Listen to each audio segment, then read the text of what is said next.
Assalamualaikum warahmatullahi wabarakatuh. Selamat datang kembali di pembelajaran kimia kenaikan titik didih part 1. Saya kira semua dari kalian pasti pernah merebus, baik merebus air atau mungkin merebus mie instan.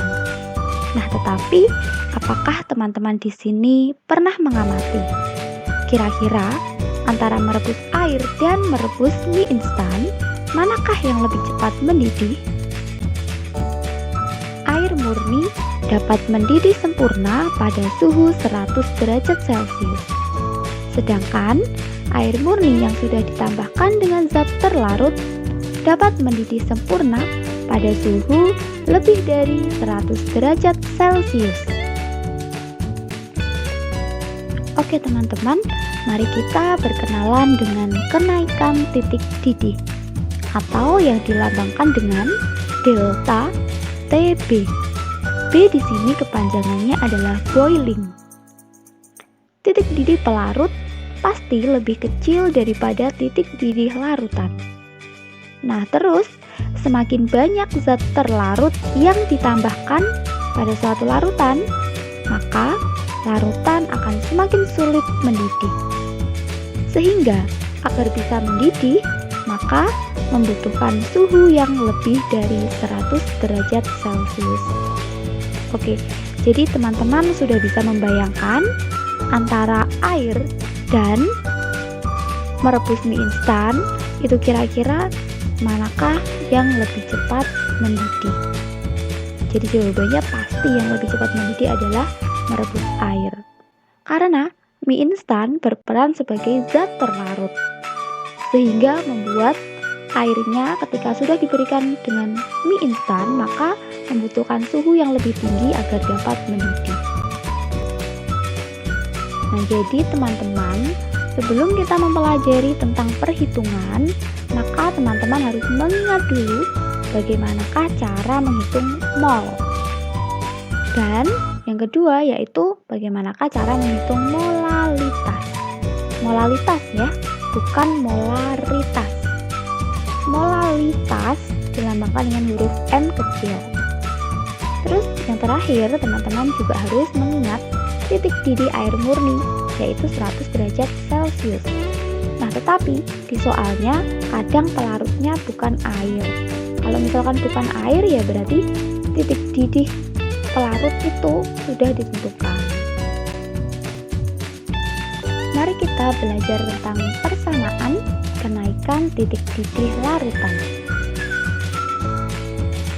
Nah, rumus yang pertama adalah untuk larutan non-elektrolit tanpa mengalihkan dengan faktor Van Hoff, yaitu delta TB sama dengan M dikali KB.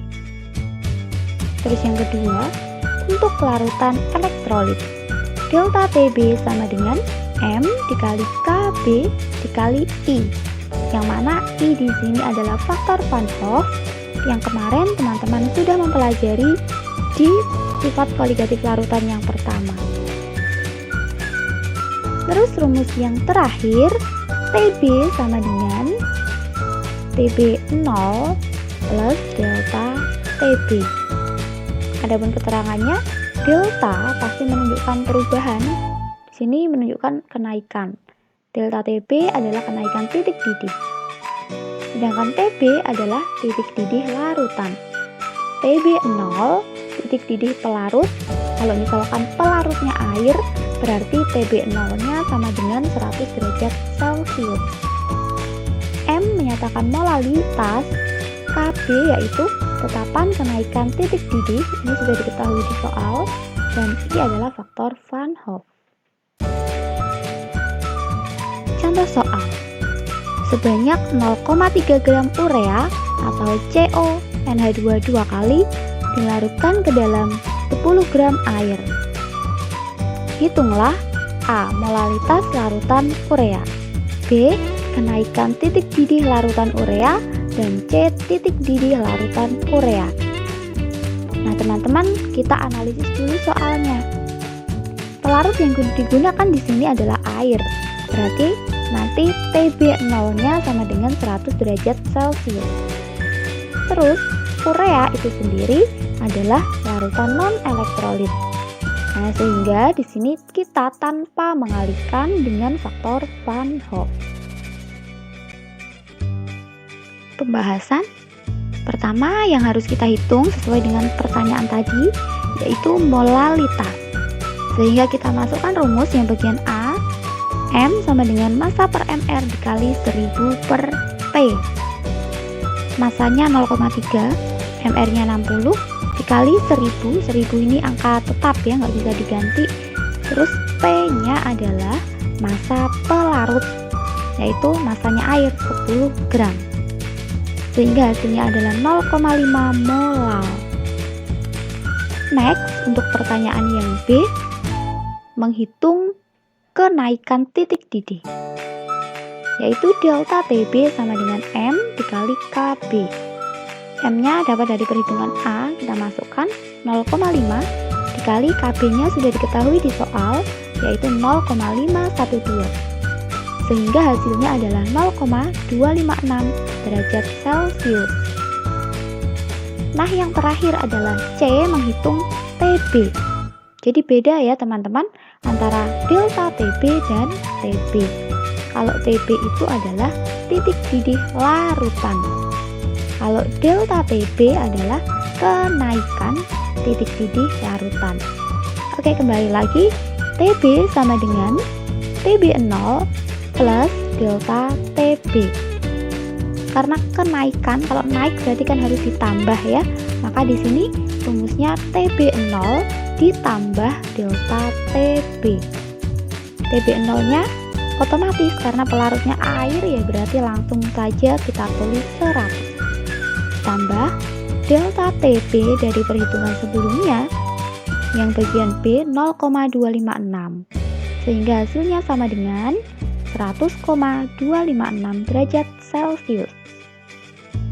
Nah, terus untuk TB titik didihnya larutan dengan titik didihnya pelarut harus lebih besar titik didihnya larutan. Tadi titik didihnya pelarut kan 100. Terus di sini titik didihnya larutan 100,256 derajat Celcius. Berarti lebih besar sedikit ya, lebih besar 0,256 derajat Celcius. Cukup sekian untuk pembelajaran hari ini. Selamat belajar. Salam kimia excellent chemistry. Nah, adapun untuk hari ini tugas teman-teman hanya mencatat materi saja. Dan insya Allah untuk pertemuan berikutnya kita akan membahas lebih lanjut tentang kenaikan titik didih larutan elektrolit. Dan sekaligus kita ada challenge. Oke, alhamdulillah, jazakumullahu khairan.